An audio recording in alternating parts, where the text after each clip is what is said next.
नमस्ते, मैं मंजू कुमारी आज आप लोगों को बसंत भाग 3 क्लास 8 का पाठ टोपी का मैं सेकंड पार्ट पढ़ाने जा रही हूँ।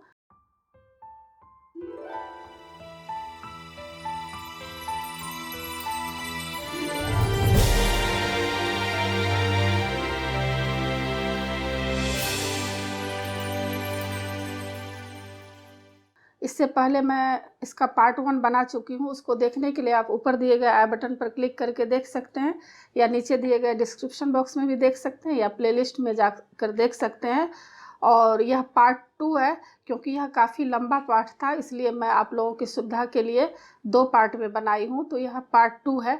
तो पार्ट 2 में क्या होता है, गवरा और गौरैया जो है, मतलब फीमेल गौरैया और नर गौरैया दोनों कहाँ जाते हैं, टोपी बिनने के लिए। उनको टोपी तैयार करने के लिए उन्हें बुनकर के पास जाना है। 2 काम तो उनको हो गया है। धुनिया के पास भी वो जो है रुई को धुन लिए हैं। उसके बाद जो है कोड़ी के पास गए हैं। कोड़ी जो सूत काटता है, तो वहाँ पर सूत भी उसके लिए तैयार हो गया है। अब बुनकर के पास उन्हें जाना है, तो बुनकर उसको जो है टोपी बिन कर देगा। तो आगे बता रहे हैं कि अब वह बुनकर के पास गौरैया गई है और बुनकर को बोल रही है कि बुनकर भैया, मुझे अब तुम जो है इसका मुझे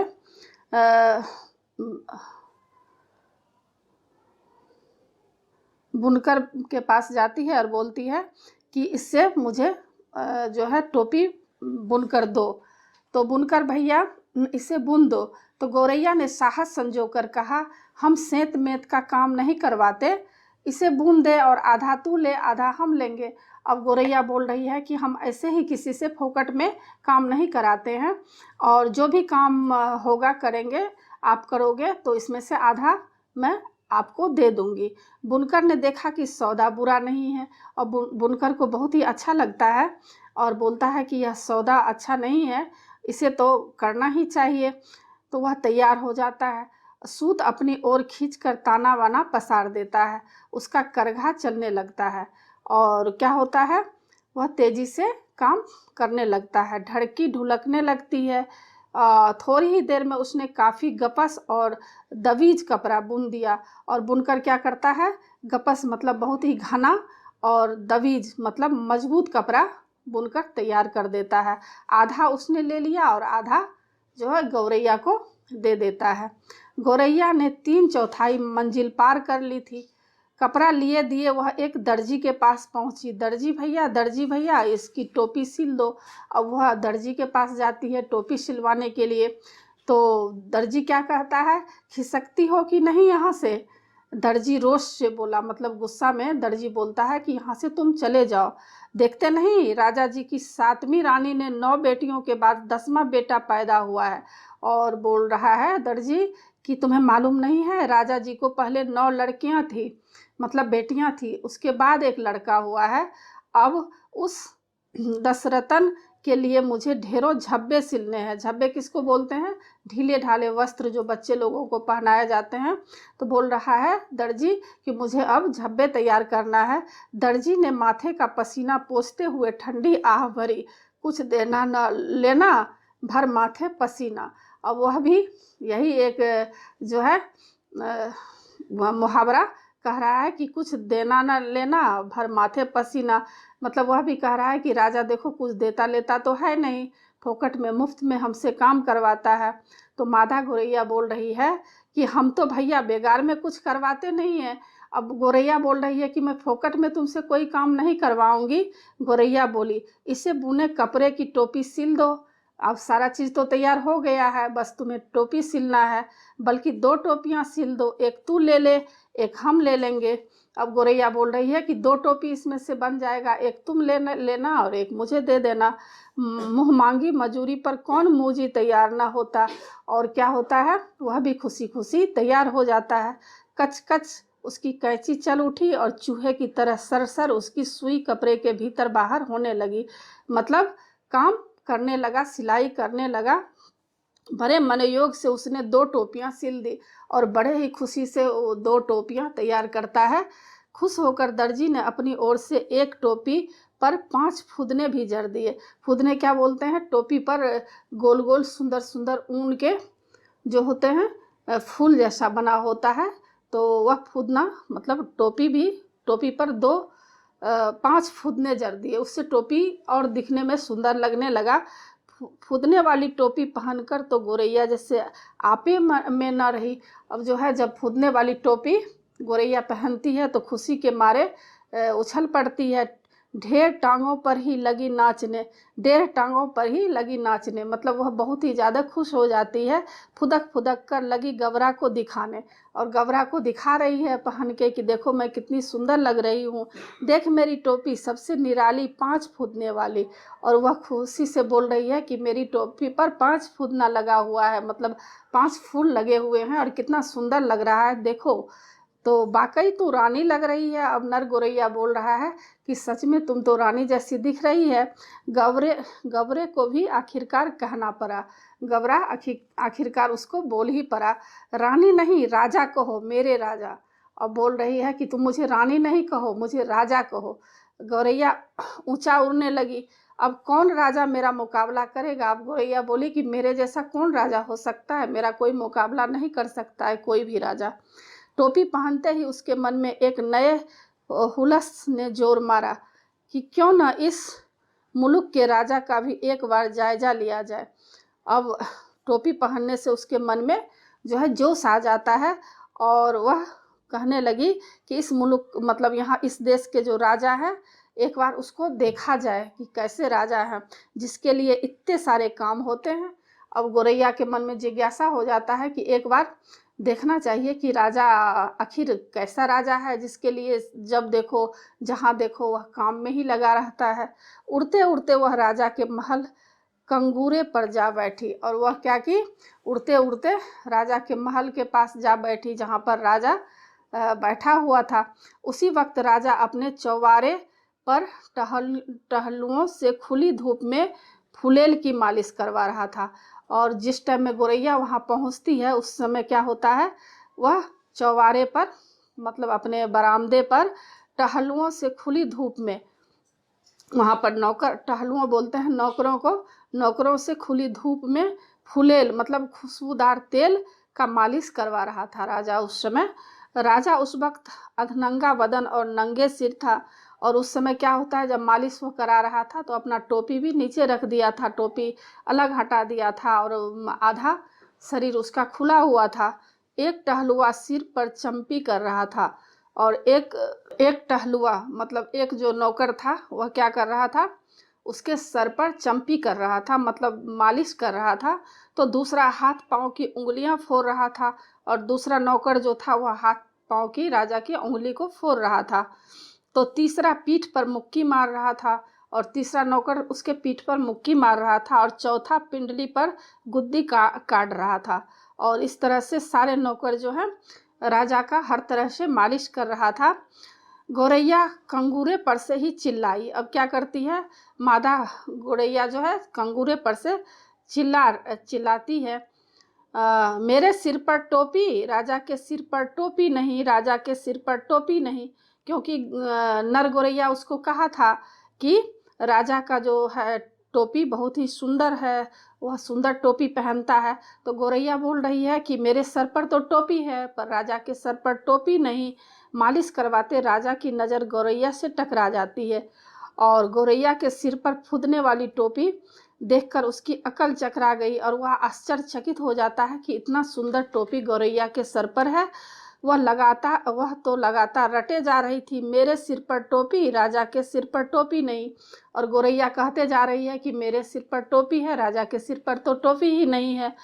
अरे कोई मेरी टोपी लाओ जरा जल्दी। अब राजा को शर्म आने लगी, और वह कहने लगे कि मेरा कोई टोपी ला कर दो। राजा दोनों हाथों से अपना सर ढकते हुए चिल्लाया, और राजा क्या करता है, अपना सर दोनों हाथों से सर को ढक लेता है। टोपी आ गई, राजा ने झट पहन ली। देख रही फदगुद्दी। अब वह कह रहा है राजा कि देखो छोटी चिड़िया, फदगुद्दी मतलब छोटी चिड़िया, देखो मैं तो अब टोपी पहन लिया हूँ। मेरी टोपी में 5 फुदने और गौरैया बोल रही है कि मेरी टोपी में 5 फुदने लगे हुए हैं। गौरैया ने अब दूसरा ही राग अलापना शुरू कर दिया। राजा की टोपी में एक भी नहीं, मेरी टोपी में 5 फुदने, राजा की टोपी में फुदने नहीं मतलब फूल नहीं है। राजा को बेहद हठी महसूस हुई और राजा मतलब हेठी महसूस हुई, मतलब उसको अपमानजनक लगा। इस मुल्क के महाबली राजा के सामने एक चिड़िया की यह मजाल। मतलब अब राजा कह रहा है कि मेरे जैसा शक्तिशाली राजा के सामने एक छोटी सी चिड़िया की ऐसी मजाल है जो मेरे सामने ऐसी बड़ी बड़ी बातें कर रही है। वह बुरी तरह बिगड़ गया, मतलब गुस्से में हो जाता है। इस फदगुद्दी की गर्दन मसल दो, सिपाहियों देर ना करो, पखने नोच लो। और जो है सिपाही जो उनके थे उनको बोलने लगे कि तुम क्या करो, इस फदगुद्दी चिड़िया जो छोटी सी चिड़िया है उसका गर्दन मसल दो, मतलब उसको मार दो और उसके पंख को नोच डालो। जल्दी इस चिड़िया को मार दो, क्योंकि इस छोटी सी चिड़िया ने मेरा इतना बड़ा अपमान कर रही है। क्षमा करें महाराज, मंत्री ने हाथ जोड़कर कहा। मतलब क्षमा कीजिए महाराज, मच्छर मारकर हाथ क्यों गंदा करना, अपने आप चली जाएगी। अब वो जो सिपाही लोग हैं, मंत्री लोग, वो लोग बोल रहे हैं कि क्यों इस छोटी सी चिड़िया को मारना है, हमारा अगर मारेंगे तो हाथ में खून लग जाएगा, गंदा हो जाएगा, अपने आप यह चिड़िया चली जाएगी, इसे नहीं मारा जाए। तब राजा सिपाहियों से बोला, यह ऐसे नहीं मानेगी, इसकी टोपी छीन ले लाओ, उसे मैं पैरों से ठोकर मारूंगा। मतलब वह दिखाना चाह रहा था कि राजा का अपमान करने से क्या होता है। तो वह कह रहा है राजा कि ऐसा अगर नहीं करोगे तो कम से कम ऐसा करो कि उसका टोपी छीन लो और टोपी छीन कर मेरे पास दे दो, मैं पैर से उसको ठोकर मारूंगा।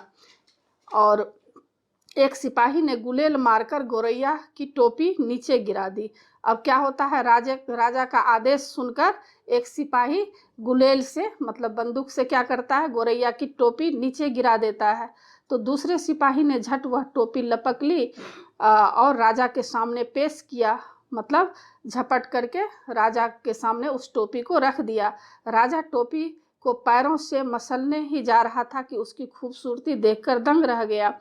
मतलब क्या हुआ, जब टोपी मंत्री लोग देता है तो वह क्या किया, गुस्से में उस टोपी को पैर से जैसे ही मसलने के लिए गया तो देखा कि टोपी तो बहुत ही सुंदर है, तो उसको भी आश्चर्य लगने लगा। कारीगरी के इस नायाब नमूने को देखकर वह जर हो गया और वह आश्चर्यचकित हो गया कि इतना अच्छा टोपी किसने बनाया है। मेरे राज में मेरे सिवा इतनी खूबसूरत टोपी दूसरे के पास कैसे पहुंची। अब राजा को आश्चर्य लग रहा है कि मेरे जैसा राजा के लिए इतना सुंदर टोपी नहीं बनाया गया और इस चिड़िया के पास इतना सुंदर टोपी किसने बनाया है। सोचते हुए राजा उसे उलट पुलट कर देखने लगा और उस टोपी को उल्टा पुल्टा करके देखने लगा। इतनी नगीना टोपी इस मुल्क में बनाई किसने। अब तो राजा बोल रहा है कि इतना सुंदर नगीना वाली टोपी किसने बनाई है। राजा के मन में ख्याल आया, अब तो इस हुनरमंद कारीगर की खोज होने लगी। मतलब इतने सुंदर टोपी बनाने वाले होशियार कारीगर का अब जो है चारों तरफ से खोज होने लगा। राजा चाहे तो पता न चले। गिरते पड़ते दर्जी हाजिर हुआ और क्या किया, राजा मंत्री लोगों को भेज दिया कि अब पता लगाओ कि कौन इस टोपी को तैयार किया है। तो सबसे पहले दर्जी के पास लोग हाजिर हुआ।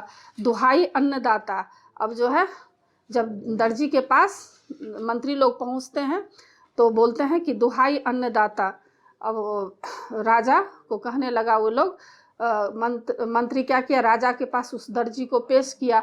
दर्जी भी डर गया और कहने लगा राजा को, अन्नदाता दुहाई दीजिए, क्या हुआ, इतनी बढ़िया टोपी तुमने कभी हमारे लिए क्यों नहीं बनाई। अब राजा कह रहा है कि इतना सुंदर टोपी तुम मेरे लिए नहीं बनाया। मेघों की गड़गड़ाहट की मानिंद राजा की आवाज़ निकली, मतलब बादलों की गड़गड़ाहट के जैसे जोर से आवाज़ किया कि इतना सुंदर टोपी तुमने मेरे लिए क्यों नहीं बनाया। तो दर्जी कहता है कि दुहाई अन्नदाता, मतलब क्षमा कीजिए अन्नदाता, हमें दुहाई नहीं वजह बताओ। अब राजा कह रहा है कि दुहाई नहीं, तुम कारण बताओ कि इतना सुंदर टोपी तुम मेरे लिए क्यों नहीं बनाया।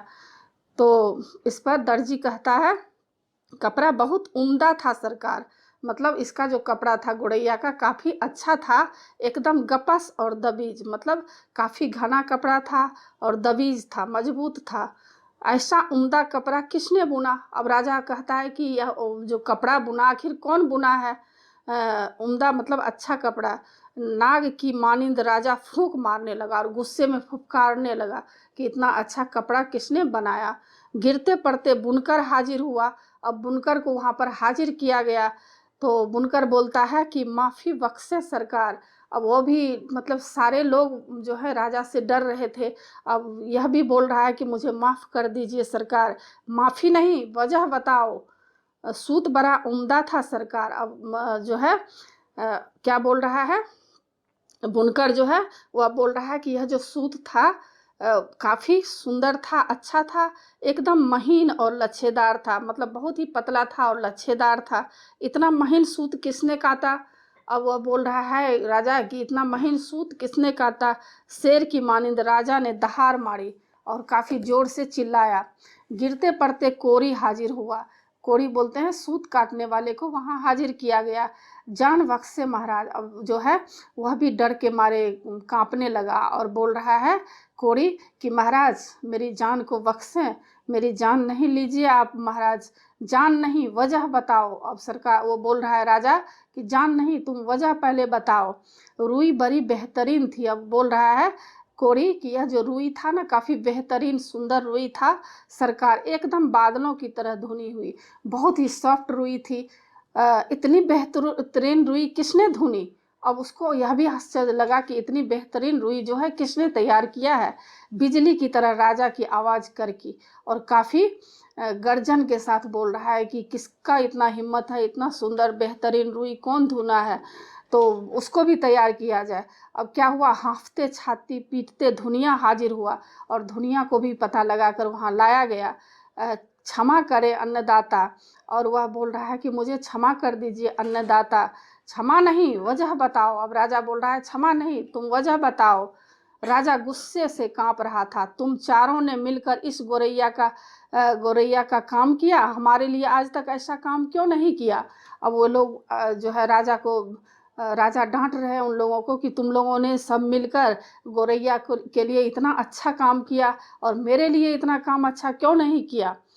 तो उस पर आपके लिए भी किया है सरकार। धुनिये ने जमीन पर लेट कर कहा, आगे भी आपके लिए करेंगे सरकार। अब वह डर के मारे इधर उधर लौटने लगा और कहने लगा आपके लिए भी। उसको लगा कि यह सरकार ऐसी है कि कहीं गला रेत दे, मार दे, जान निकाल दे, इसलिए वह काफ़ी डरा हुआ था। हमारे लिए अब तक जो काम हुआ है उसमें इतनी नफासत क्यों नहीं है? मतलब हमारे लिए जो तुम लोग काम करते हो तो इतना सुंदर ढंग से क्यों नहीं करते हो? तो इस पर अभय दान दें तो बोलूं सरकार। धुनिया बोल रहा है कि मेरी प्राण का आप रक्षा कीजिए तो मैं कुछ बोलूं सरकार। तो उस पर राजा बोलता है ठीक है, रक्षा करेंगे, चलो दिया। राजा बोले अब बताओ तुम। तो इस पर वह बोल रहा है कि महाराज इस गौरैया ने जो भी काम करवाया उसमें आधा हिस्सा दे देती थी। अब वह बोल रहा है कि जो भी धुनिया बोल रहा है कि गौरैया जो भी काम कराती थी सबको आधा हिस्सा दे देती थी। जिसके पास बहुत कुछ है वह कुछ भी नहीं देता, इसके पास कुछ भी नहीं था फिर भी यह आधा दे देती थी। बोल रही है कि जिसके पास इतना धन संपत्ति है वह तो कुछ भी नहीं देता है, लेकिन इस बेचारी गौरैया के पास कुछ भी नहीं है फिर भी जब भी किसी के पास गई है उसमें से आधा हिस्सा उसको दे दी है। इसलिए इसके काम में अपने आप नफासत सुंदरता आती गई सरकार। धुनिया दंडवत पर दंडवत किए जा रहा था। अब वह जो है वहाँ पर सर झुकाकर नीचे ज़मीन पर राजा को दंडवत प्रणाम कर रहा था कि यही सब कारण है कि इसका इतना सुंदर ढंग से टोपी तैयार किया गया है। देख ले राजा। अब जो है मादा गौरैया वहाँ पर बैठी हुई सारा नाटक देख रही थी। तो मादा गौरैया बोल रही है देख ले राजा, आँखों में अंगुली डालकर देख ले, इसके लिए पूरे मोल चुकाए हैं। अब वह गौरैया बोल रही है कि मैं जो भी काम कराई हूँ फोकट में काम नहीं कराई हूँ, मैं इसका मूल्य दी हूँ। उसको मैं पैसे दी हूँ, बेगार की नहीं है यह, बेगार की यह टोपी नहीं है। गौरैया फिर चिल्लाने लगी, यह राजा तो कंगाल है, मतलब यह राजा काफ़ी दरिद्र है, गरीब है, नीरा कंगाल, इसका धन घट गया लगता है, इसे टोपी तक नहीं जुड़ती, तभी तो इसने मेरी टोपी छीन ली है। गौरैया वहाँ पर बोल रही है कि इसके पास एक टोपी भी नहीं है, कैसा राजा है जो मेरी टोपी को इसने छीन लिया है। राजा तो वाकई अकबका गया था, मतलब अब जो है राजा हैरान हो गया था यह सब सुनकर। एक तो तमाम कारीगरों ने उसकी मदद की थी, दूसरे इस टोपी के सामने अपनी टोपी की कम सूरती, और यहाँ पर राजा देख रहा है कि उसके टोपी तैयार करने के लिए जितने भी कारीगर थे, सारे कारीगर उनको मदद किया था, और जो है राजा की टोपी जो है बदसूरत बनाया गया। उसके गौरैया के टोपी के सामने राजा का टोपी बदसूरत दिखता था। तीसरे, खजाने की खुलती पोल, और उस खजाने का पोल भी खुल गया। इस पाखी को कैसे पता चला कि धन घट गया है? तमाम बेगार करवाने, बहुत सख्ती से लगान वसूलने के बावजूद राजा का खजाना खाली ही रहता था।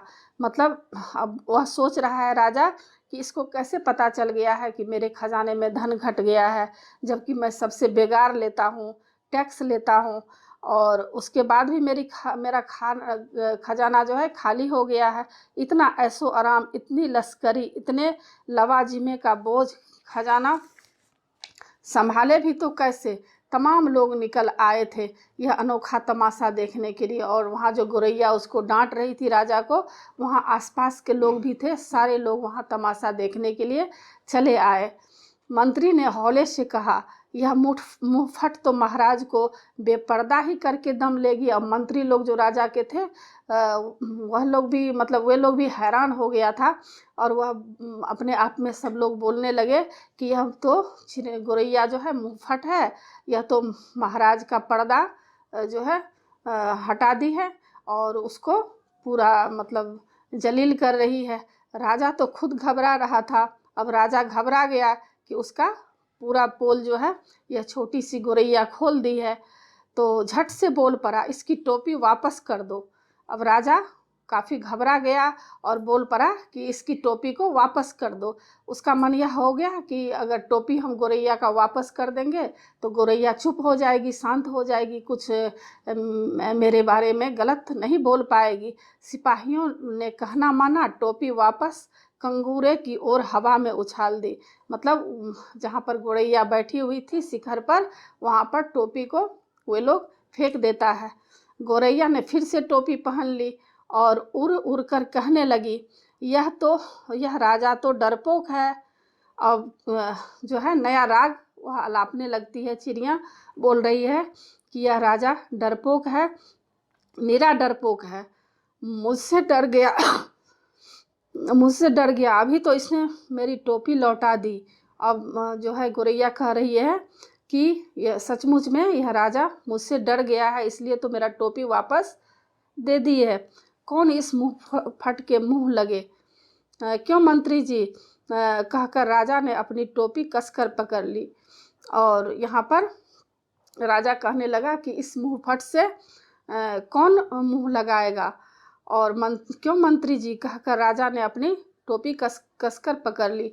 अब राजा जो टोपी पहने हुए थे उसे डर लगने लगा कि कहीं मेरी टोपी भी ना उछल पड़े, मतलब मेरी टोपी अगर नीचे गिर जाएगी तो मेरा इज्जत उछल जाएगा, इसलिए कसकर राजा उस टोपी को पकड़ लेता है। तो इस कहानी में यह बताया गया है कि अगर हम किसी से काम करवाते हैं तो उसका पूरा मेहनताना देना चाहिए, मतलब उसका पूरा मजदूरी देना चाहिए, क्योंकि उसका भी परिवार है, उसके भी बच्चे हैं, इसलिए हमेशा सबका भलाई सोचना चाहिए, न कि अपना ही भलाई सोचना चाहिए। और राजा मतलब हमारे देश या कोई भी देश के राजा हों तो उसे प्रजा के लिए भी मन में सम्मान की भावना होनी चाहिए, क्योंकि उसके भी बच्चे हैं, उसके भी अपना शरीर है, उन्हें भी हर तरह की ज़रूरत है। तो इस कहानी से बहुत ही अच्छा संदेश मिलता है कि अगर हम किसी से काम करवाते हैं तो मुफ्त में कभी भी किसी से काम नहीं लेना चाहिए, बल्कि उसको मजदूरी देना चाहिए। तो आशा है आप लोगों को यह पाठ समझ में आ गया होगा, और अगर अच्छा लगे तो ज़रूर सब्सक्राइब कीजिएगा। सब्सक्राइब के बगल पे बेल आइकन बटन है, उसे ज़रूर क्लिक कीजिएगा। लाइक ज़रूर कीजिएगा और कमेंट्स कीजिएगा कि आपको यह पाठ कैसा लगा। आगे मैं नए पाठ के साथ मिलूँगी। धन्यवाद।